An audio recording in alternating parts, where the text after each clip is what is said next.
Tudi letošnji oktober je kot mednarodni mesec osveščanja o raku dojk obarvan v rožnato.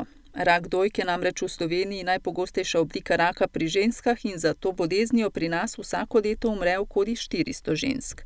Za zmanjševanje obolelosti in umrljivosti zaradi raka dojk je poleg zdravega načina življenja pomembno izobraževanje ter zgodnje odkrivanje in takojšnje zdravljenje.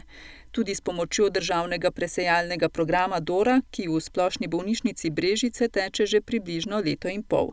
Z odzivnostjo so zelo zadovoljni. Tako da je okrog čez 80% je odzivnost na splošno v Brežicah. V Sloveniji v povprečju pa je ta odzivnost žensk 74% od leta 2008.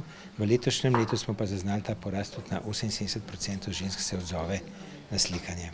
K programu so povabili 66 žensk, pri 10 pa so odkrili bolezen. Cilji programa so, da znižamo v dolgoročnem območju, to se 10 let ali nekaj takega ali več, umrljivost za rakom dojk pri slovenskih ženskah za 25 do 30%, kar to pomeni za okrog 150 žensk manj naj bi umrli na leto.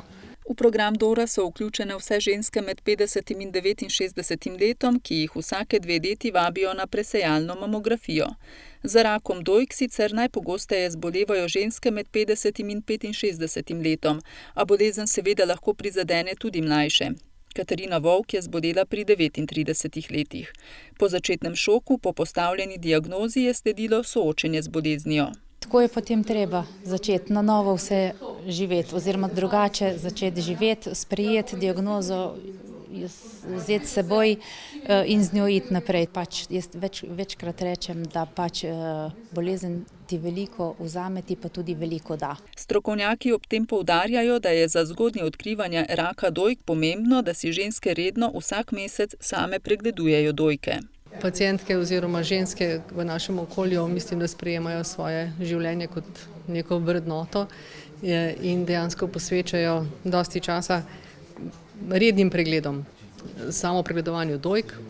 V bistvu je vsako leto to zavedanje čedalje večje. Če se spomnim nazaj, ko sem še preko zdravstveno-vzgojnega centra izvajala delavnice samo pregledovanja dojk, smo zelo pogosto dobili odgovor, da se ne želijo naučiti, da ne želijo potipati, ker če nič ne tipam, potem nič ni.